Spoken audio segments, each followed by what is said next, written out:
Hello friends, this is the first chapter of class 11th unit and measurement. तो friends, part 5 तक का video channel पे upload हो चुके हैं। ये लेक्चर नंबर 6 है आपके सामने। तो 5 तक हमने कवर किया था पूरा डायमेंशन का जितना भी मोस्ट इंपॉर्टेंट जो फिजिकल क्वांटिटी है, सारे क्वांटिटी का हमने आपको डायमेंशन करवा दिया था। और आपको होमवर्क भी दिया था कि कुछ और भी डायमेंशन आपको अगर बनाना होगा, अगर आपके अंदर कॉन्फिडेंस को बूस्टअप करना होगा तो दूसरे किसी फिजिक्स के बुक को ले लीजिए, फॉर्मूला देखें और उसका डायमेंशन फाइंड आउट कर लीजिए। अप्रॉक्स हम 32 के अप्रॉक्स हम आपको डायमेंशन करवा दिए थे। तो आज फ्रेंड्स हम बात करेंगे डायमेंशन से आगे का topic which is the principle of homogeneity. तो देखते हैं friends, principle of homogeneity actually होता क्या है। अभी जितना भी हम टॉपिक पढ़ेंगे सब डायमेंशन से ही रिलेटेड होगा। चलिए देखते हैं principle of homogeneity.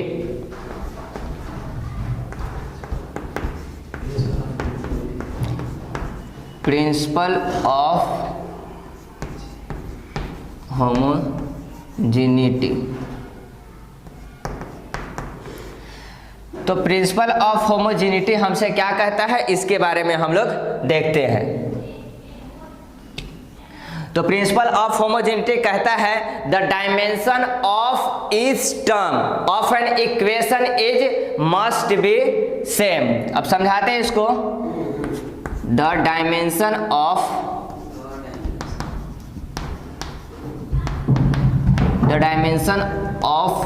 Each term of an equation, ये इक्वेशन हम लिखे हैं इज मस्ट बी सेम।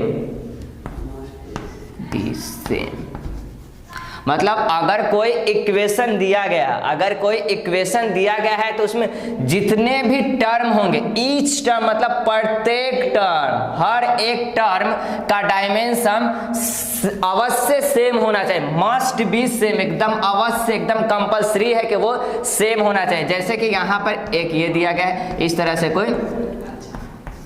तरह से यहाँ कोई वैल्यू देकर ये इक्वेशन दिया है इक्वल टू 0 दिया गया है। तो इसमें से जो कितना टर्म आ रहा है 1 2 3, तो इसमें 3 टर्म आ रहा है। तो प्रत्येक टर्म का जो डायमेंशन होगा आपस में क्या होना चाहिए, सेम होना चाहिए। इसका डायमेंशन, इसका डायमेंशन, इसका डायमेंशन, सबका डायमेंशन आपस में क्या होना चाहिए, सेम होना चाहिए। ये हमसे कहता है कौन, प्रिंसिपल ऑफ होमोजेनिटी।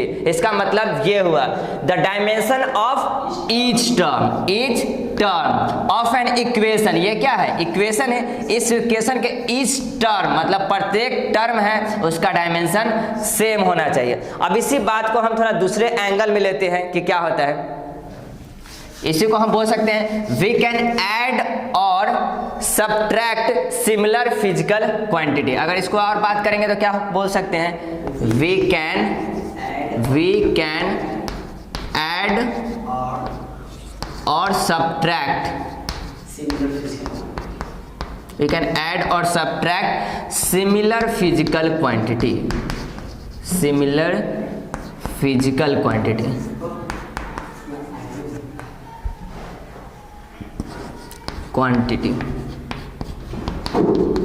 क्या कर सकते हैं हम, सिमिलर फिजिकल क्वांटिटी मतलब जो एक दूसरे के समान होता है। सिर्फ उसे टाइम है तो हम टाइम के साथ ही ऐड और सब्ट्रैक्ट कर सकते हैं, फोर्स रहेगा तो फोर्स के साथ ऐड और सब्ट्रैक्ट कर सकते हैं, अगर लेंथ है तो लेंथ के साथ ही उसको क्या कर सकते हैं, ऐड और सब्ट्रैक्ट कर सकते हैं। दैट मीन्स यहाँ दिया गया 4 सेकेंड और प्लस 5 सेकेंड। तो ये देखिए सेकेंड टाइम के लिए आता है, ये टाइम हो गया फिजिकल क्वांटिटी, यहाँ भी क्या है, टाइम है। तो दोनों जगह क्या है, ये दोनों फिजिकल क्वांटिटी सिमिलर है मतलब बराबर है। तो इसको हम क्या कर सकते हैं, यहाँ ऐड है तो इसको ऐड कर सकते हैं। तो ऐड करेंगे तो 9 सेकेंड। अगर मान लीजिएगा 4 न्यूटन माइनस 3 न्यूटन ऐसे करके दिया गया है, तो देखिए न्यूटन किसका होता है, फोर्स का, और ये भी किसका है, फोर्स का। तो हम क्या कर सकते हैं, इसको हम सब्ट्रैक्ट कर सकते हैं। सब्ट्रैक्ट करेंगे तो क्या आ जाएगा 1 न्यूटन। अगर चलिए अगर एक और बात हम आपको देते हैं, यहाँ 4 सेकेंड है और प्लस 5 न्यूटन है। इसका क्या मतलब है, ये टाइम है, ये टाइम हो गया और ये हो गया क्या, फोर्स। तो टाइम और फोर्स को जोड़े, इसका कोई मतलब ही नहीं बनता है इसका कोई मतलब नहीं है। तो देखिए आप खुद सोच के देखिएगा कि टाइम और फोर्स को ऐड करना है, कुछ इसका तुक ही नहीं बनता इस बात का। तो क्या बोलेंगे, हमको क्या बताता है principle of homogeneity, similar physical quantity को ही हम ऐड और सब्ट्रैक्ट कर सकते हैं। ये तो सिमिलर है नहीं, टाइम एक अलग फिजिकल क्वांटिटी, फोर्स एक अलग फिजिकल क्वांटिटी हो गया, दैट मीन्स कि इसको हम ऐड और सब्ट्रैक्ट नहीं कर सकते हैं। ओके जी, होपफुली आपको यहाँ तक समझ में आया होगा कि क्या हमसे बोलना चाह रहा है प्रिंसिपल ऑफ होमोजेनिटी।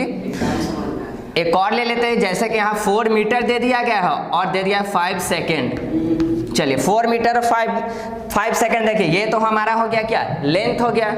मीटर में किसको मेजर करेंगे, लेंथ को, तो ये लेंथ का हो गया और ये किसका हो गया, टाइम। तो लेंथ और टाइम दोनों आपस में क्या ऐड और सब्ट्रैक्ट हो सकते हैं, इससे दोनों का कोई रिलेशन है ही नहीं है, तो क्या हम इसको भी ऐड और सब्ट्रैक्ट नहीं कर सकते हैं। कर किसको सकते हैं फिर, जो सिमिलर फिजिकल क्वांटिटी है, जो दोनों क्या है सेम होना चाहिए। ईच टर्म अगर हम यहाँ लिख दे 4 सेकेंड 5 सेकेंड 2 न्यूटन, तो हम इसको ऐड नहीं कर सकते, सिर्फ इसी को कर सकते हैं। जो सिमिलर रहेगा सिर्फ उसी को हम ऐड कर सकते हैं, ठीक। और अगर इसमें हम बात करें तो इसमें क्या बोल रहा है कि प्रत्येक टर्म का, इस टर्म का क्या होना चाहिए, डायमेंशन सेम होना चाहिए। तो हम देखिए अगर ये दोनों को हम अगर ऐड कर सकते हैं या सब्ट्रैक्ट कर सकते हैं, इसका डायमेंशन सेम होना चाहिए। तो जो यहाँ भी फोर्स है यहाँ भी फोर्स है, मतलब इसका ऑब्वियसली इसका डायमेंशन क्या होगा, सेम ही होगा। ओके तो चलिए अब कुछ क्वेश्चन करते हैं, होपफुली आपको ये समझ में आएगा प्रिंसिपल ऑफ होमोजेनिटी। बस याद रखिएगा जो अभी हम आपको बताए थे कि इस टर्म का डायमेंशन क्या होना चाहिए, मस्ट बी सेम। अगर ऐड हो रहा है, अगर कोई इक्वेशन हमको दिया गया है उसमें ऐड और सब्ट्रैक्ट हो रहा है अगर फिजिकल क्वांटिटी, तो एकदम मस्ट है कि उसका डायमेंशन आपस में सेम होगा। ओके चलिए एक क्वेश्चन करते हैं और इस कंफ्यूजन को थोड़ा सा क्लियर करते हैं। क्वेश्चन करने से आपका जो भी अंदर का डाउट होगा वो क्लियर होगा। तो एक क्वेश्चन है, इसको हम मिटा देते हैं, आप वीडियो को पॉज करके इसको राइट डाउन कर लीजिए।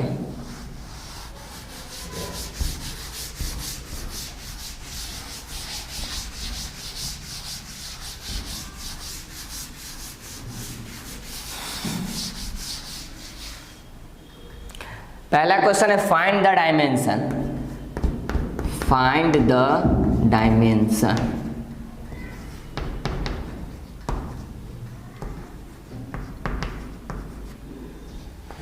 क्वेश्चन क्या है, ए एंड बी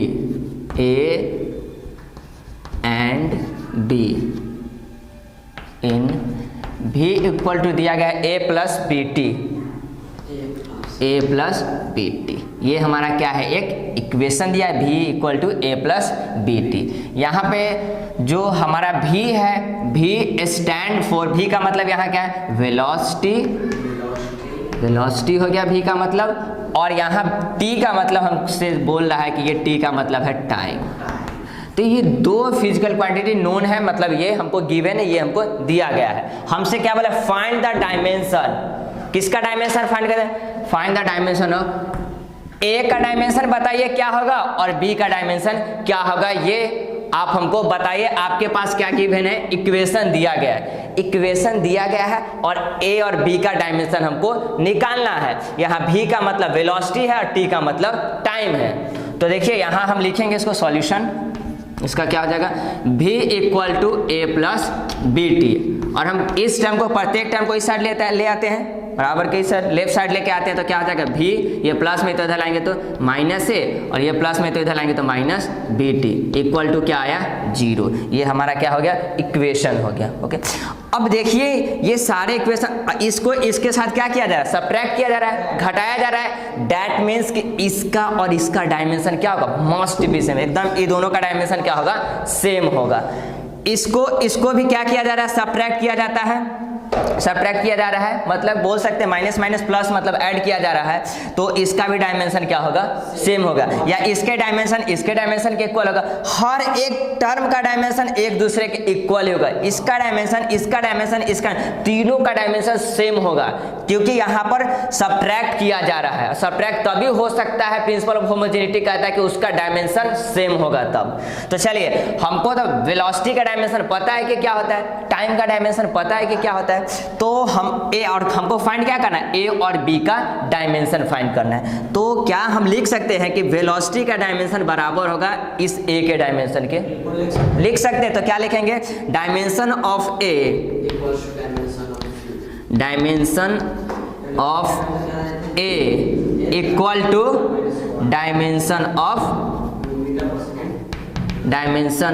ऑफ भी।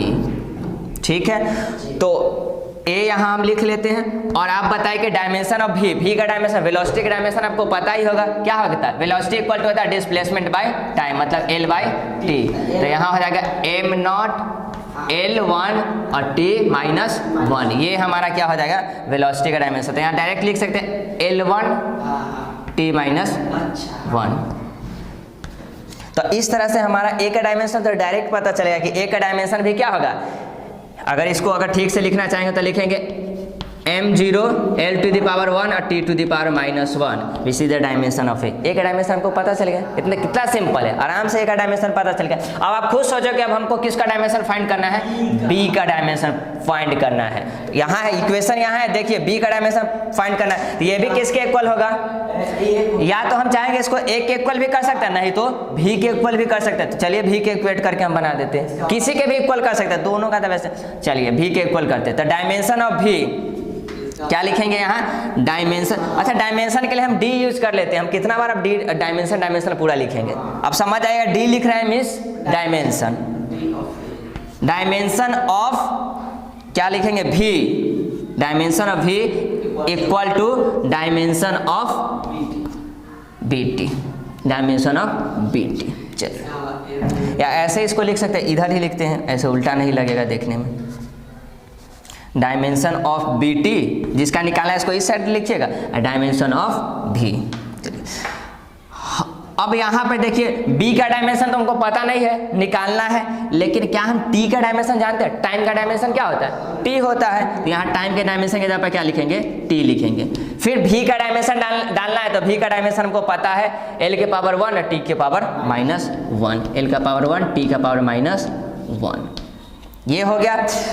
अब देखिए ये b का तो डायमेंशन निकालना है, तो ये t मल्टीप्लाई में है तो इधर आएगा तो बाई में हो जाएगा, आ जाएगा, आराम से आ जाएगा। तो हमारा क्या हो जाएगा, यहाँ से b का अगर डायमेंशन का बात करें तो यहाँ हो जाएगा l का पावर 1 t का पावर माइनस 1 और बाई में हमसे क्या आ जाएगा, t। ये अगर t को हम ऊपर ले जाएंगे तो क्या हो जाएगा, l का पावर 1 और t का पावर माइनस 2।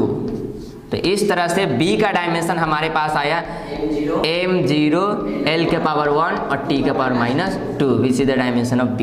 तो a का भी डायमेंशन हमको पता चल गया, ये a का डायमेंशन है, और यहाँ किसका डायमेंशन हम लोग फाइंड कर लिए, b का डायमेंशन फाइंड आउट कर लिए। बस अब आपको होपफुली समझ में आया होगा कि प्रिंसिपल ऑफ होमोजेनिटी हमसे क्या कह रहा था, इस टर्म का डायमेंशन सेम होगा। कुछ और क्वेश्चन देखते हैं, कुछ और सॉल्व करते हैं। चलिए अब वीडियो को पॉज करके इसको क्या कर लीजिए, राइट डाउन कर लीजिएगा।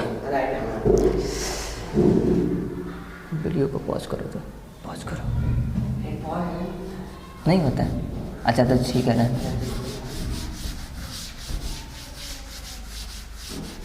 हुआ क्या, पानी पीना था हमको, बहुत प्यास लगा हुआ है, वीडियो के बीच में कैसे पीएंगे। चलिए आगे देखते हैं फ्रेंड्स।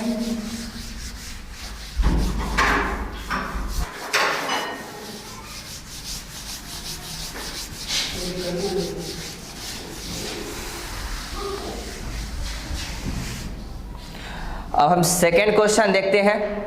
दिया गया है find the dimension of A. Second question है find the dimension of A, B, C, D and E. इतना का हमको डायमेंशन फाइंड आउट इस बार करना है।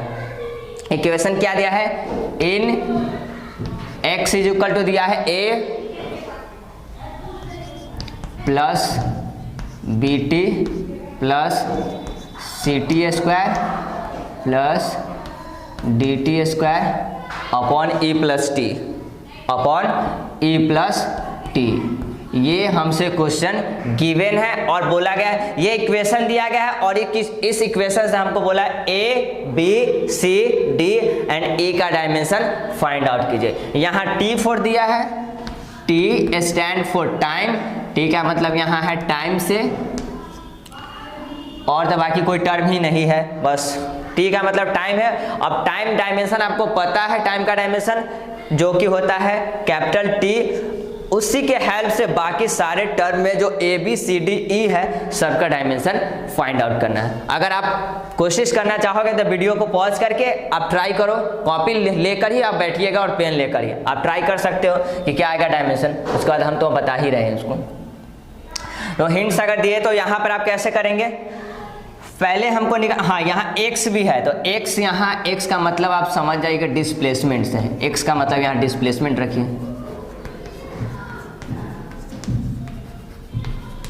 x भी तो मेरा है, तो x का मतलब यहाँ क्या है डिस्प्लेसमेंट, ये जो x है। तो सबसे पहले हम इक्वेशन बना लेते हैं। सॉल्यूशन क्या होता है, x सारे टर्म को क्या करें लेफ्ट हैंड साइड लाइए, तो ये प्लस में, तो इस साइड लाएंगे तो माइनस ए, bt को लाएंगे तो माइनस bt, ct को लाएंगे तो माइनस ct स्क्वायर, और इसको फिर इधर लाएंगे तो माइनस dt स्क्वायर, और बाई में क्या है e plus t equal to 0। ये हमारा इक्वेशन रेडी हो गया। चलिए अब डिस्प्लेसमेंट का भी हमको पता है कि डायमेंशन क्या होता है। डिस्प्लेसमेंट होता क्या है, वो भी तो एक लेंथ ही होता है, तो लेंथ का डायमेंशन क्या होता है l। लेंथ का डायमेंशन को पता है होता है l, और टाइम का डायमेंशन क्या होता है कैपिटल T, इतना तो पता है।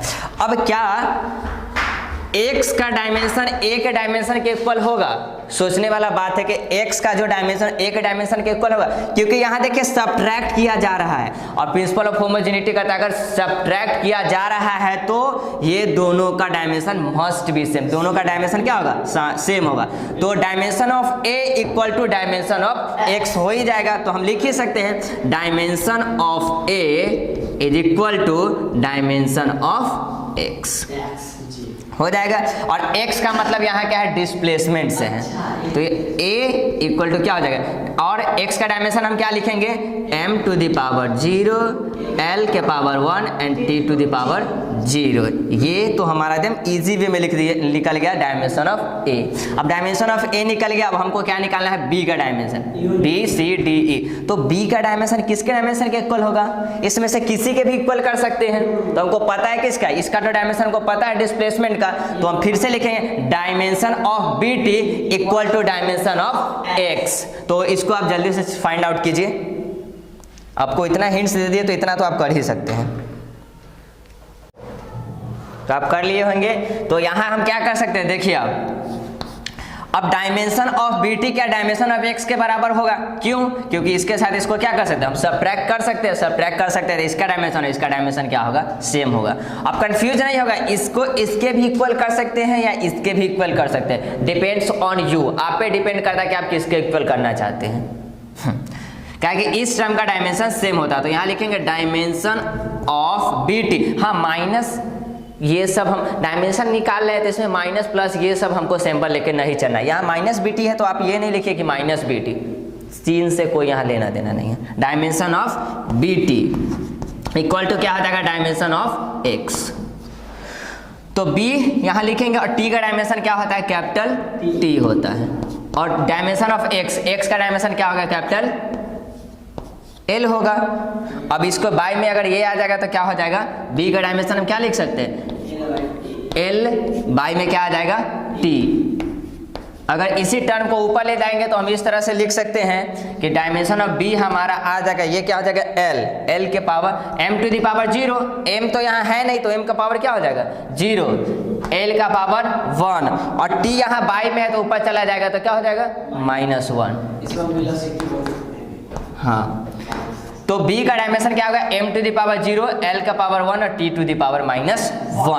अब चलिए हमको फाइंड करना है किसका c का डायमेंशन। तो c का भी डायमेंशन जो ct का डायमेंशन होगा, सिर्फ c का डायमेंशन ct का। अच्छा आप समझ रहे हैं, ये एक टर्म और ये एक ही टर्म है, ये एक टर्म है और ये एक टर्म। इस तरह से हम बात करते हैं, इसमें कितना टर्म है 5 टर्म है। ये आप नहीं समझे कि 1 2 3 4 5 6 7 8 9 10, ये टर्म नहीं, इस तरह से टर्म, ये पूरा एक टर्म है, ये इसके साथ माइनस के साथ सेपरेट है, तो ये एक टर्म हुआ, ये पूरा कितना हुआ, एक टर्म, ये एक टर्म, इस तरह से आप समझिएगा।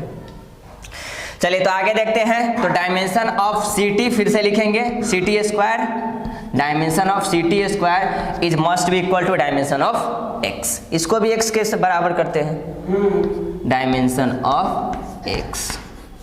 चलिए अब यहां से डायमेंशन ऑफ c का डायमेंशन तो हमको फाइंड आउट करना है, t का डायमेंशन क्या हो जाएगा, t, और यहाँ है स्क्वायर तो क्या लगा देंगे हम, स्क्वायर, और डायमेंशन ऑफ x फिर से l। तो इस तरह से c का डायमेंशन हमारे पास क्या निकल के आएगा, डायमेंशन ऑफ l, अब y में क्या हो जाएगा, t स्क्वायर। अब इसको ऊपर ले जाएंगे, अगर कहीं कहीं हम स्टेप को स्किप कर दे तो आप समझ जाइएगा। तो m का पावर 0 हो जाएगा, m नहीं है तो l का पावर 1, और t जब ऊपर जाएगा तो क्या हो जाएगा, माइनस में, t to the power -2 which is the dimension of c। अब c का भी डायमेंशन निकल गया, abc का हमको डायमेंशन पता चल गया।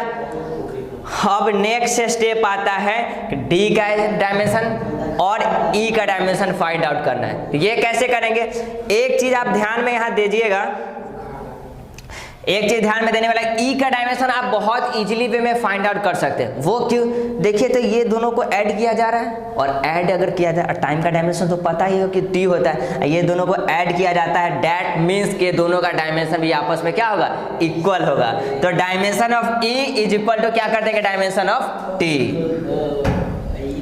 चलिए तो इतना आप नोट अगर कर लीजिए होंगे तो हम आगे बताते हैं। तो यहां हो जाएगा dimension of e is equal to क्या लिख देंगे, डायमेंशन ऑफ t। आप समझ रहे हो ना काहे ऐसा लिख रहे हैं, क्या कि दोनों को ऐड किया जा रहा है, ऐड तभी कर सकते हैं जब दोनों का डायमेंशन इक्वल होगा। तो यहां हम लिख सकते हैं डायमेंशन ऑफ e, तो e क्या हो जाएगा, t का डायमेंशन क्या होता है, बस m to the power 0, l to the power 0, t to the power 1, ये हो गया e का डायमेंशन। अब e का डायमेंशन निकल गया, तब हमको किसका डायमेंशन निकालना है, d का डायमेंशन निकालना है। तो अब क्या कर सकते हैं, ये पूरे टर्म का डायमेंशन, ये एक टर्म हुआ, हम आपको बताएं कि ये एक ही टर्म है, तो क्या ये पूरे टर्म का डायमेंशन इसके डायमेंशन के इक्वल होगा ही, इसका डायमेंशन इसके डायमेंशन के इक्वल होगा। तो हम क्या लिख सकते हैं, dimension of dt square by e plus t equal to dimension of x लिख सकते हैं। तो यहाँ हम लिखेंगे डायमेंशन ऑफ dt स्क्वायर, ये सिर्फ नहीं लिख सकते dimension of dt square by dimension of dt square equal to dimension of x, no, ये इतना ही एक टर्म है, ये पूरा एक टर्म है, तो पूरे को आपको लिखना, होल को लिखना पड़ेगा पूरा को, ये चीज ध्यान में रखिएगा। e plus t equal to dimension of x। अब यहां से लिखते हैं, चलिए अब d तो हमको फाइंड आउट करना है, तो d को हम वैसे ही लिख देंगे, t स्क्वायर है तो t का डायमेंशन क्या होता है, कैपिटल T, बाई में e है तो हम क्या लिख देंगे, उसको e लिख देंगे, प्लस यहाँ क्या है इसके साथ, अब देखिए e का डायमेंशन तो हमको निकल चुका है ना, e का डायमेंशन हम क्या निकाल चुके हैं, यहाँ देखिए e का डायमेंशन हमको t पता है, और ये चीज यहाँ पर आप ध्यान दीजिएगा, ये ध्यान देने वाला बात है फ्रेंड्स। देखिए e का डायमेंशन क्या हो गया, t, और टाइम का भी डायमेंशन क्या हो गया, t, तो क्या आप ये इसको लिखिएगा 2t, नहीं, टाइम का डायमेंशन सिर्फ क्या होगा, आप यहाँ सोचिए कि यहाँ लिखा हुआ है 4 सेकेंड प्लस 5 सेकेंड, तो ऐड करेंगे तो हो जाएगा कितना, 9 सेकेंड। तो डायमेंशन तो सिर्फ इसका t ही होगा ना, इसका डायमेंशन, ये सारे तो एक को ऐड करेंगे तो सब एक टर्म हो जाएगा, तो सिर्फ टाइम का डायमेंशन क्या होगा, t, ये 2t 3t 4t करके हम नहीं लिखते, ये चीज ध्यान में रखिएगा। तो आप सोचिएगा कि यहाँ t तो 2t, नहीं, पूरे के लिए हम क्या लिखें, दोनों टाइम है तो टाइम के लिए सिर्फ डायमेंशन क्या यूज करेंगे, t। ये आपको अब बात समझ में आ गया होगा। देखिए हर एक टर्म को याद रखिएगा जो सॉल्यूशन करने में आपको आगे हेल्प करे जब दूसरा क्वेश्चन आप लीजिएगा। तो अब x का डायमेंशन पता ही है कि क्या हो जाएगा, l हो जाएगा। अब क्या कहते हैं, सारे टर्म को हम इस साइड लेकर आते हैं,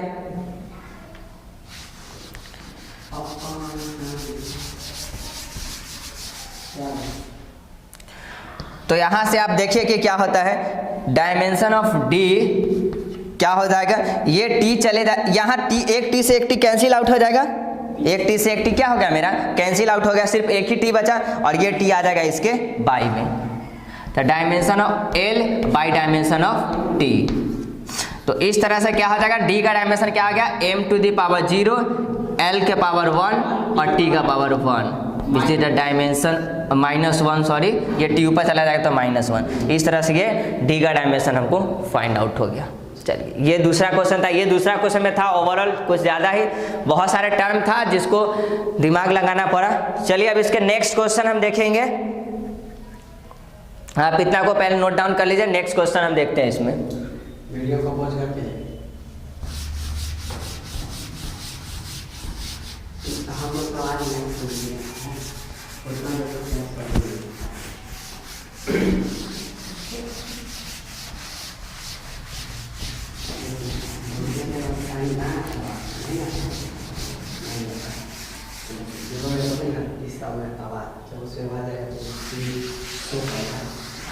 चलिए अब आगे कुछ देखते हैं एक्स्ट्रा क्वेश्चन।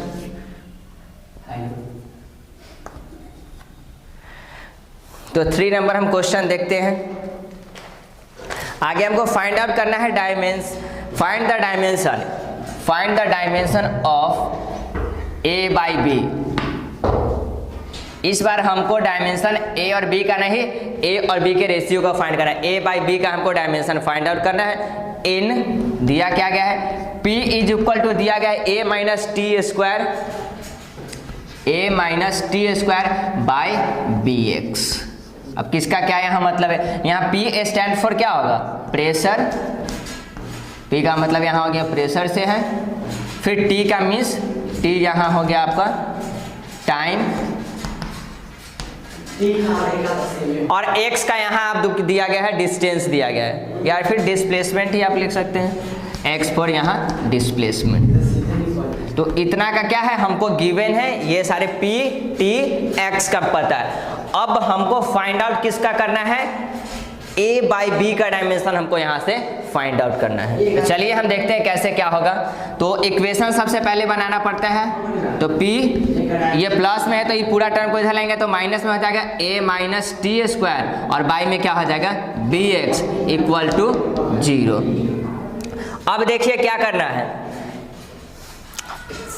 अब ये जो P है, P प्रेशर, तो प्रेशर का डायमेंशन हम आपको बताए थे प्रीवियस 2 लगातार वीडियो में, हम डायमेंशन प्रेशर का डायमेंशन बताए थे। तो नहीं याद है तो बस प्रेशर का फॉर्मूला क्या होता है, F by A, force by area. तो फोर्स का डायमेंशन तो आपको पता ही होगा, ऐसा उम्मीद करके हम चलते हैं, क्या होगा m l t के पावर -2, और एरिया का डायमेंशन क्या होता है l स्क्वायर। तो इसको ऊपर ले जाएंगे तो क्या हो जाएगा m l के पावर -1 और t का पावर -2। ये डायमेंशन आ गया किसका, प्रेशर का डायमेंशन। टाइम के लिए t और डिस्प्लेसमेंट के लिए l यूज करेंगे। चलिए तो अब हम यहाँ करें तो करें क्या, तो इसका डायमेंशन इसके डायमेंशन के इक्वल होगा, a का डायमेंशन t के डायमेंशन के इक्वल होगा क्या, होगा। इसको क्या कर रहे हैं हम, सब्ट्रैक्ट करें, और सब्ट्रैक्ट तभी कर सकते हैं जब दोनों का डायमेंशन क्या होगा, सेम होगा। तो हम क्या लिखेंगे, dimension of a equal to dimension of क्या लिखेंगे, t square, dimension of t square. अब एक के लिए a लिखेंगे, t का डायमेंशन क्या होता है, कैपिटल T, और यहाँ स्क्वायर है तो हो जाएगा क्या मेरा स्क्वायर। इस तरह से a का डायमेंशन निकल गया m to the power 0, l to the power 0 और t का power 2, which is the dimension of a। अब a का डायमेंशन निकल गया तो हमको किसका डायमेंशन निकालना है, b का डायमेंशन आपको पहले पता करना है। तो b का डायमेंशन निकालने के लिए क्या करेंगे, p का डायमेंशन और ये जो होल टर्म है इसका डायमेंशन क्या होगा, सेम होगा, क्योंकि ये दोनों को आपस में क्या किया जा रहा है, सब्ट्रैक्ट किया जा रहा है। तो हम लिखेंगे डायमेंशन ऑफ, पूरा लिखेंगे a माइनस टी स्क्वायर, और बाई में लिखेंगे bx equal to dimension of p। तो देखिए एक के लिए हम a के जगह पर क्या यूज करेंगे, a का तो डायमेंशन हम निकाल लिए, क्या उसके जगह पर यूज होगा, टी स्क्वायर। अच्छा यहाँ पे देखिए, यहाँ पे टाइम आ रहा है तो यहाँ इसे क्या करेंगे, टी स्क्वायर लिखेंगे और टी से टी कैंसिल आउट। नो, ऐसा कुछ नहीं होता है, ठीक। याद रखिएगा ये डायमेंशन है, सब्ट्रैक्ट करने के बाद भी टाइम ही मिलेगा, और टाइम का डायमेंशन के लिए आप सीधे क्या यूज कीजिएगा, यहाँ क्या हो जाएगा, टी स्क्वायर। और अब बाई में क्या हो जाएगा, बाई में बी है तो बी के लिए बी, और एक्स के लिए हम क्या यूज करेंगे, एक्स है डिस्प्लेसमेंट मीन्स इसका हो जाएगा एल। ये ठीक है। और प्रेशर का अभी हम बताएं कि डायमेंशन क्या होगा, एम एल के पावर -1 और टी का power -2, which is the dimension of pressure. अब यहाँ से हमको फाइंड आउट किसका डायमेंशन करना है, बी का करना है, तो बी को हम ले जाते हैं इस साइड, तो इधर हो जाएगा टी स्क्वायर, बाई में क्या हो जाएगा एल, और ये टर्म को जब हम नीचे लाएंगे तो क्या हो जाएगा, एम एल के पावर -1 और टी के पावर -2। और इसको क्या करें, इस साइड ले जाएंगे तो इस साइड क्या हो जाएगा, बी हो जाएगा। अब देख रहे हो कि ये क्या है, बस आप ध्यान से देखिए, बी को ऊपर ले गए हैं, इस साइड ले गए हैं, और ये जो टर्म था इसको बाई में लेके आए हैं, तो इस क्या करेंगे, ये पूरे टर्म को हम ऊपर लेके जाते हैं कि क्या होता है, तो ये हो जाएगा m को ऊपर ले जाएंगे तो क्या होगा, m के पावर -1 m। हाँ, अब देखिए m के बाद होता है l, तो l को क्या करेंगे, ये एक चीज आप ध्यान में देखिए, l को अगर ऊपर ले जाएंगे तो यहाँ ही पे देखिए, यहाँ l है प्लस में, और यहाँ l किस में है, माइनस में है, मतलब कि क्या होगा L1 और ये है l के पावर -1, अगर इसको ऐड करेंगे तो ये क्या हो जाएगा, 0 हो जाएगा, मतलब l के पावर 1 से l के पावर -1 क्या हो जाएगा, कैंसिल आउट हो जाएगा। तो इस तरह से क्या हो जाएगा, m के पावर 1, l तो यहाँ बचा नहीं, तो l का पावर 0 हो जाएगा, और t का पावर क्या हो जाएगा, -2 ऊपर चल जाएगा तो +2 हो जाएगा, तो 2 to 4, l का पावर यहाँ क्या आ जाएगा, 4। ये डायमेंशन हमको किसका निकल के आ गया, b का डायमेंशन, ये हमको पता चल गया। और हमको किसका डायमेंशन पता चल गया, l का भी हमको डायमेंशन पता, सॉरी a का भी डायमेंशन पता है, तो a बाई b का डायमेंशन निकाल सकते हैं, ऑब्वियसली निकाल सकते हैं। तो a बाई b का डायमेंशन क्या होगा, इसको आप नोट डाउन कर लीजिए, उसके बाद हम क्या करते हैं, a बाई b को क्लियरली ऊपर लिख के दिखाते हैं।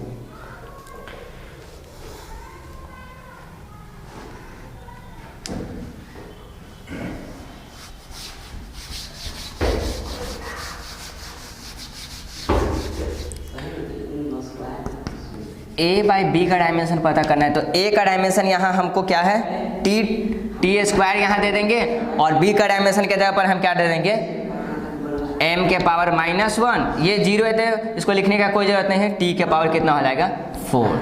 तो a बाई बी का डायमेंशन इस तरह से हमारा आता है, m को जब ऊपर ले जाएंगे तो m1 और l के पावर 0 और t का पावर क्या हो जाएगा, -2। ये डायमेंशन हमारा आ गया, a बाई बी का डायमेंशन हमारे पास आ गया होगा। होपफुली आपको ये समझ में आया होगा। अब कुछ थोड़ा सा और एक दो क्वेश्चन लेके थोड़ा सा और आपके कन्फ्यूजन को हम क्लियर करते हैं।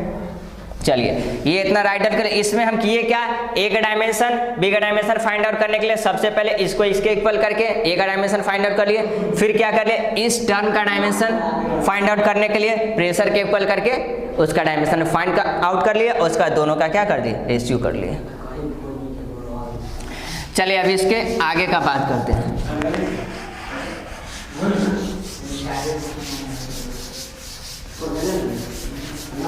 आता है नॉइज आता है इसमें, नॉइज आता है इसमें।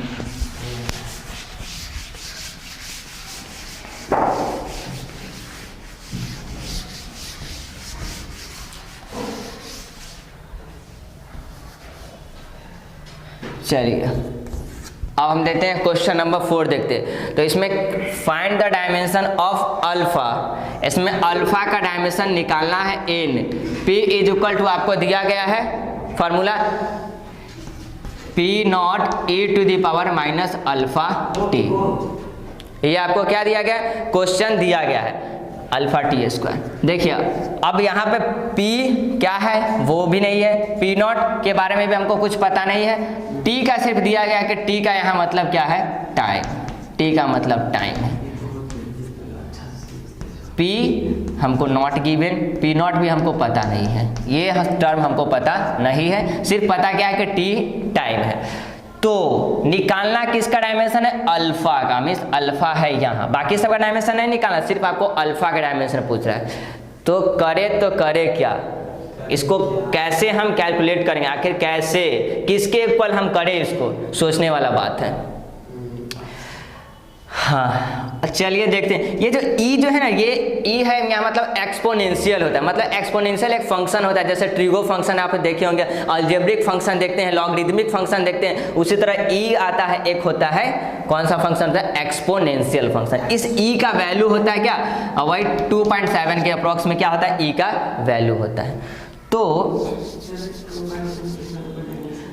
ये एक ध्यान में रखिएगा, अगर दिया रहता है कि 10 का पावर, कभी देखें कि पावर 10 का पावर 5 देखे होइएगा, पावर में क्या हो सकता है, 10 के पावर 5, 10 के पावर -2, या फिर लिखा होगा 2 का पावर 1/2, यही सब ना होता है पावर में। तो आप ऐसा ही कुछ देखे होंगे आज तक जितना भी मैथ पढ़े होंगे, 5 -2 1/2 3/2। कभी क्या ऐसा देखे हैं क्या, 5 के पावर 4 न्यूटन, कभी देखे 6 के पावर 2 सेकेंड, ऐसा कुछ आपको पावर में आया है, नो। पावर में यूनिट कभी आता ही नहीं है, पावर में सिर्फ क्या आएगा, एक हमको एक कांस्टेंट आता है, पावर में सिर्फ क्या आएगा, एक कांस्टेंट आता है, एक प्योर नंबर आता है, इस सब का कोई डायमेंशन में कभी पावर नहीं आता, पावर में कभी भी डायमेंशन आपको नहीं मिलेगा, कभी आप ऐसा देखे ही नहीं होइएगा। तो इसका मतलब क्या निकलता है कि ये पावर में जो यहाँ लिखा हुआ है, ये जो टर्म पावर में लिखा हुआ है, ये डायमेंशन लेस है। तो ये क्या है, अल्फा टी स्क्वायर क्या होगा, डायमेंशन लेस होगा। आ गया समझ में आपको, इसका डायमेंशन लेस होगा तो हम क्या इसको लिख सकते हैं, dimension of l t square लिख सकते हैं हम, क्या, dimension of alpha t square, alpha t square is equal to क्या हो जाएगा, ये डायमेंशन लेस है। अगर कोई क्वांटिटी डायमेंशन लेस होता है तो उसका डायमेंशन का m के पावर 0, l के पावर 0 और t का पावर 0। हमको किसका डायमेंशन निकालना है, अल्फा का डायमेंशन। तो अल्फा t का डायमेंशन क्या होता है, टाइम, ये हो जाएगा यहाँ टी स्क्वायर, यहाँ हो जाएगा m के पावर 0, l के पावर 0 और t का पावर 0। फिर अल्फा का डायमेंशन अगर निकालेंगे तो ये इसके बाई में आ जाएगा, m के पावर 0, l के पावर 0 और t के पावर 0, और बाई में क्या आ जाएगा, t का पावर 2। तो इस तरह से अल्फा का डायमेंशन आ गया m के पावर 0, l के पावर 0 और t का पावर हो जाएगा -2। ये हो गया आपका अल्फा का डायमेंशन। याद रखिएगा, पावर में अगर दिया हुआ रहेगा तो समझ जाइएगा कि वो जो फिजिकल क्वांटिटी हो क्या, वो डायमेंशन लेस है। हम पावर में जब भी बात करते हैं किसी न किसी कांस्टेंट का किसी प्योर नंबर ही होता है पावर में, तो प्योर नंबर होगा डायमेंशन, प्योर नंबर होगा पावर में। थोड़ा सा वर्ड इधर से उधर हो रहा है। अगर पावर में दिया गया है कोई भी चीज़ पावर में दिया गया है, तो समझ आए कि उसका यूनिट नहीं होगा, और यूनिट नहीं होगा तो दैट मीन्स उसका डायमेंशन नहीं होगा, वो डायमेंशन लेस होगा। तो आप इसी तरह से इसको इक्वेट करके बना लीजिएगा। ये पावर वाला भी क्वेश्चन आपका क्लियर हो गया। अब एक और क्वेश्चन देख ले क्या, या फिर ऐसे करें, एक क्वेश्चन आपको देते हैं, उसको घर से आप ट्राई करके देखिएगा। चलिए अब इसके आगे बात करते हैं।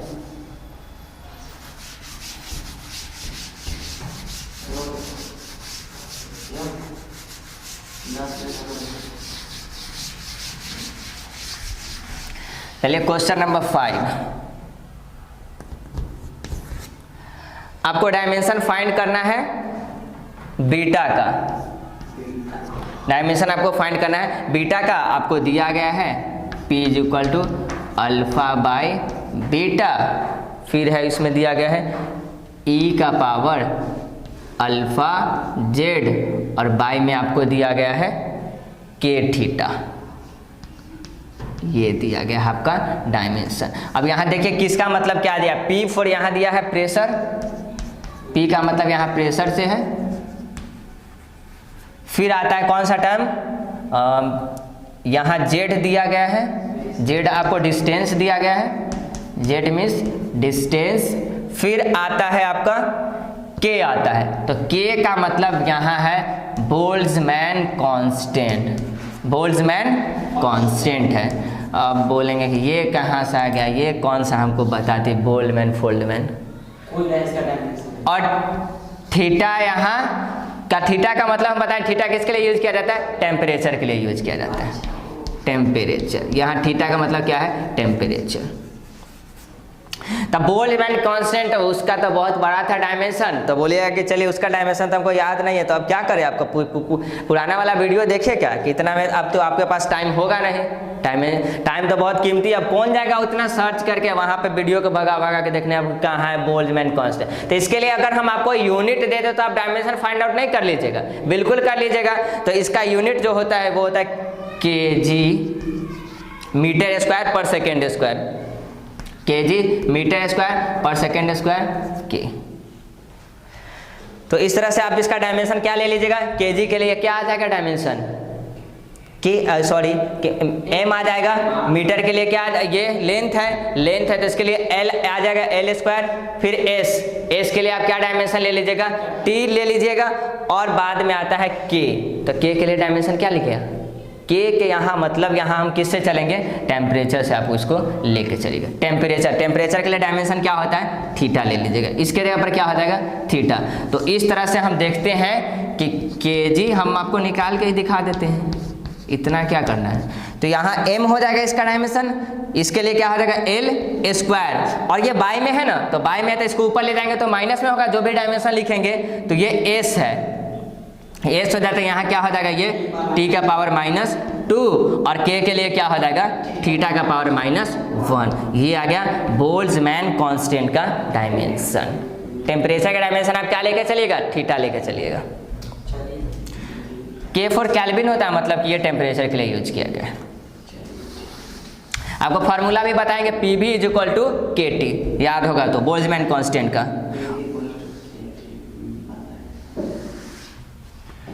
अच्छा चेक कर लेते, PV = KT। तो यहाँ से K का अगर फाइंड आउट करेंगे तो PV बाई आ जाएगा हमारा क्या आ जाएगा T आ जाएगा। तो इसका अगर डायमेंशन करें तो प्रेशर के लिए क्या हो जाएगा, प्रेशर का तो पास्कल लेके चलते हैं, या फिर यहाँ हो जाएगा न्यूटन।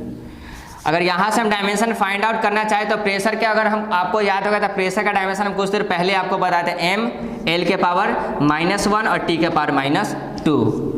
और फिर वॉल्यूम का डायमेंशन आपको क्या बताए थे, लेंथ को 3 बार मल्टीप्लाई कीजिए, और फिर टाइम का डायमेंशन आपको क्या बताए थे t। इस तरह से यहाँ से अगर निकालेंगे तो क्या हो जाएगा हमारा डायमेंशन, m l के पावर, यहाँ करेंगे इसको इसके साथ सिंप्लीफाई, तो l के पावर क्या हो जाएगा 2, और t का पावर ऊपर जाएगा तो -3। यहाँ जो हमारा आया ml² t के पावर -3 आया, और यहाँ आ रहा है, तो इसमें कहीं ना कहीं हमको लगता है कि कोई ना कोई त्रुटि है, ये इसमें कहीं ना कहीं कोई त्रुटि है, इसके लिए क्षमा चाहेंगे आपसे। ये बस इसी तरह से आप इसको क्या करें, ये k आएगा तो k के जगह पर ये वाला ही आप डालिएगा। यहाँ जो फ्रेंड्स एक चीज यहाँ ये बताएंगे कि यहाँ जो T है, ये जो यहाँ T है बोल्ट्जमैन कांस्टेंट में जो T होता है वो T फॉर टेम्परेचर होता है। ये चीज ध्यान में दे देगा, यहाँ पे अभी हमसे मिस्टेक हो गया कि यहाँ T फॉर क्या होता है, टेम्परेचर होता है बोल्ट्जमैन कांस्टेंट में। जैसे आपको बताएंगे P से होता है प्रेशर, V से वॉल्यूम, T से टेम्परेचर, और K जो हो गया K ही है हमारा बोल्ट्जमैन कांस्टेंट। तो T टेम्परेचर के लिए हम क्या यहाँ पर यूज कर लेंगे, टेम्परेचर के लिए T नहीं यूज करके हम क्या यूज करते हैं, थीटा यूज करते हैं, तो वो सही ही था। तो टेम्परेचर के लिए यहाँ हम वो यूज कर लेंगे, तो यहाँ क्या हो जाएगा T का पावर -2, T का पावर -2 हो जाएगा, और थीटा का पावर -1 हो जाएगा। ये बोल्ट्जमैन कांस्टेंट का यही डायमेंशन होगा जो हम अभी आपको बताए हैं, ठीक। तो ये बोल्ट्जमैन कांस्टेंट की जगह पर अब देखिए कैसे क्या करना है। तो सबसे पहले आप यहाँ देखें, थोड़ा सा आपको हिंट्स कर देते हैं। हमको निकालना है बीटा का डायमेंशन, किसका निकालना है, बीटा का। तो उसके लिए सबसे पहले चलिए हम अल्फा का डायमेंशन निकाल लेते हैं, कहीं यूज आ जाए। तो आप पहले इसको इक्वेशन बना लीजिए, इक्वेशन बनाइएगा तो क्या हो जाएगा, P इसको इस साइड लाएंगे तो -α/बीटा, फिर e⁻ क्या हो जाएगा अल्फा जेड, और बाय में k थीटा। तो आप सोचिए ये जो है ये P का डायमेंशन क्या α/बीटा के डायमेंशन के इक्वल होगा, ऑब्वियसली होगा, क्योंकि इसके साथ ये क्या किया जा रहा है, सब्ट्रैक्ट किया जा रहा है। तो ये दोनों को क्या कर दीजिएगा आप, इक्वेट कर दीजिएगा। क्या लिखा है, dimension of alpha beta equal to dimension of P। इसको इस तरह से करके क्या कर लेंगे, हम इसका डायमेंशन फाइंड आउट कर लेंगे। उसके बाद हम क्या करेंगे, ये फिर से क्या होगा, ये आपको यहाँ देखिए ये यहाँ देखिए, ये फिर से पावर में है, ई के पावर में है, मतलब कि ये इसके पास कोई भी डायमेंशन नहीं होगा। ये क्या होगा, डायमेंशन लेस क्वांटिटी होगा। डायमेंशन लेस होता है अल्फा बाई जेड बाई के थीटा के लिए क्या हो जाएगा, ये डायमेंशन होगा m के पावर 0, l के पावर 0 और t के पावर 0। अब यहाँ क्या करना है, जेड के जगह पर आप डिस्टेंस का डाल दीजिएगा, के जगह पर आपके बोल्ट्जमैन कांस्टेंट का डायमेंशन, ये डायमेंशन डाल दीजिएगा, और थीटा के जगह पर आप क्या, थीटा का टेम्परेचर होता है तो उसका डायमेंशन डाल दीजिएगा। इसका डायमेंशन जैसे ही आप डालिएगा तो आपको किसका निकल जाएगा, अल्फा का डायमेंशन निकल जाएगा। और अल्फा का डायमेंशन निकलेगा तो तब हम क्या करेंगे, अल्फा का डायमेंशन निकाल के हम करेंगे क्या, कुछ ना कुछ उसका करेंगे ना। तो अल्फा बाई बीटा है ना, अल्फा बाई बीटा का डायमेंशन पी के इक्वल करेंगे। यहाँ अल्फा का डायमेंशन तो अभी निकाल लेते हैं, यहाँ अल्फा का डायमेंशन डालेंगे और यहाँ प्रेशर का डायमेंशन डालेंगे, इस तरह से हमारा निकल जाएगा बीटा का डायमेंशन। आप इसको ट्राई कीजिएगा, होपफुली आपसे ये सॉल्व हो जाएगा। अगर नहीं होता है तो हम पिछले क्लास में इसको बताएंगे। मिलते हैं नेक्स्ट क्लास में। तो आज के क्लास में प्रिंसिपल ऑफ होमोजेनिटी ऐसा एक्सपेक्ट करके चलते हैं कि आपको समझ में आया होगा। अगर इससे रिगार्डिंग कोई भी प्रॉब्लम होगा तो कमेंट सेक्शन में जरूर हमें बताएं, और अपना कीमती टाइम देने के लिए मुझे बहुत बहुत धन्यवाद। मिलते हैं नेक्स्ट क्लास में नेक्स्ट टॉपिक के साथ। Thank you.